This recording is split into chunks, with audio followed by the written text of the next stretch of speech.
Hey Moonbeams, welcome back to Bound by Moonlight, your weekly dose of mischief, magic, and a little bit of mayhem.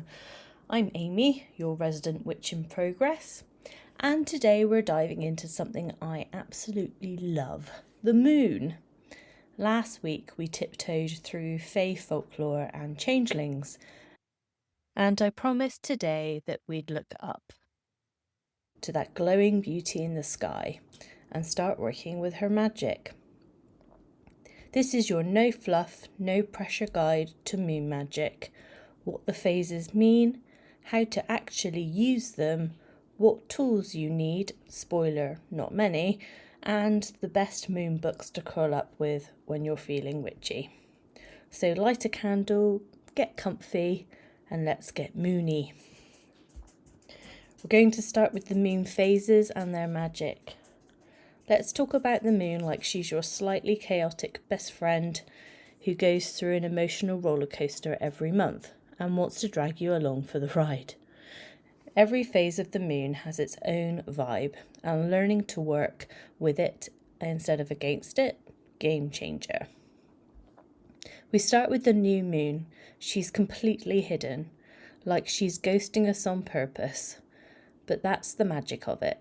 It's a blank slate, perfect for setting intentions. Think, what do I want to call in? Or what am I ready to start? It's not action time yet. It's dreaming and planting seeds, metaphorical or otherwise. Then she slowly starts reappearing in her waxing crescent phase, that quiet glimmer of hope. This is when motivation gently returns.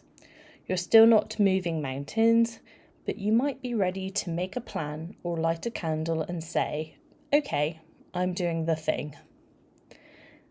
Next, the first quarter, and the energy ramps up. This phase brings challenge and momentum. You might face resistance here, self-doubt, or just general chaos, but it's also the best time to act. This is your I'm actually showing up for myself moment. Now we're heading into waxing gibbous, where the energy is still growing, but things feel fussy. You're refining, adjusting, prepping. Think of this like checking your spell ingredients twice or rewriting your intention for the 100th time. Overthinking? Yes. Necessary? Maybe.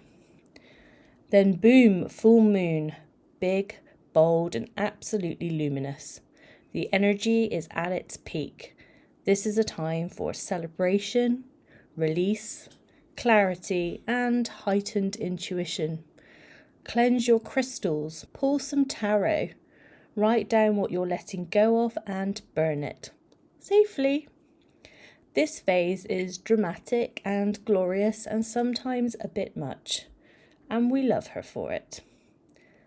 After that, we begin to wind down into waning gibbous, the quiet after the party.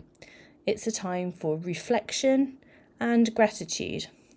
What worked? What are you proud of? This is also a nice time for dream work and connecting with your inner self. Then comes the last quarter. This is where we start pruning. Time to clear out what's not working, habits, mindsets, clutter, good for cleansing spells, boundary work, and snipping the threads that are fraying. Finally, the waning crescent, the end of the cycle. This is your spiritual Sunday. Rest, dream, journal, sleep. Do shadow work if you're up for it, or just sit under the stars and exhale. This is a sacred pause before the cycle begins again. And remember, the moon doesn't expect perfection. You don't need to do a ritual every phase. Just tuning in and noticing where she is in the sky is magic in itself. So what do you actually do with the moon? Moon water. This is so easy, it almost feels fake. Leave a jar of water out during the full moon to absorb her energy.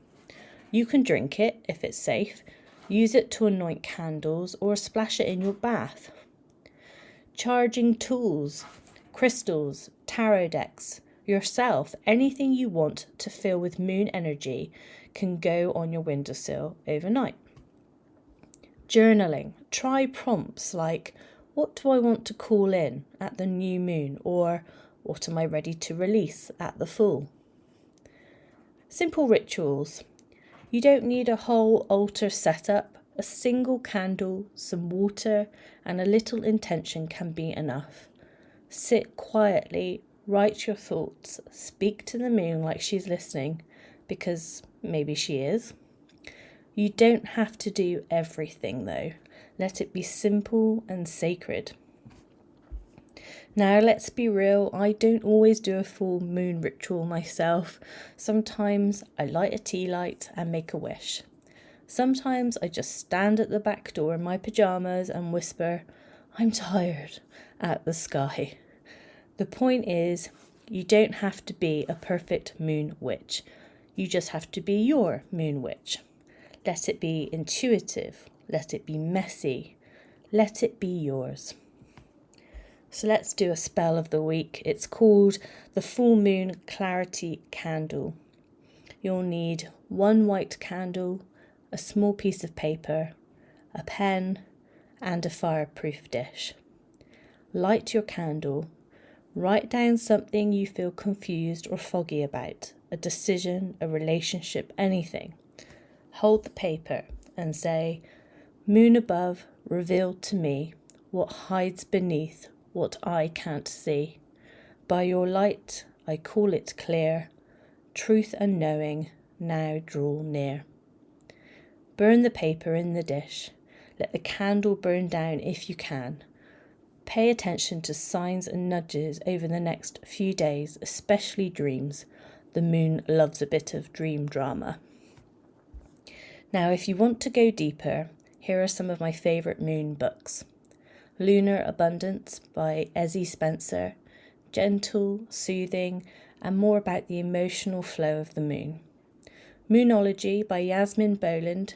Practical, astrology-based, and great for structured spell work and moon tracking. And Seasons of the Moon by Juliet Diaz. Rich, dreamy writing with powerful spiritual insight. Honestly, even just flicking through one of these during a moonlit bath feels like a ritual. And if you've got a fave, message me. I'm always looking to add to my book hoard. So that's your Moon Magic 101. Whether you're out under the stars or under a blanket with a book, the moon's energy is there for you. Let it support you, inspire you, or just give you an excuse to pause. Next week, we're moving into the world of glamour magic, the kind that isn't just about looking hot, although obviously that's allowed, but about enchanting your energy, your presence, and your reflection. It's confidence with a sprinkle of chaos. Until then, tag me in your moon rituals, send me your spell fails or your book recs, and as always, stay soft, stay spooky, and stay spellbound. Blessed be moonbeams.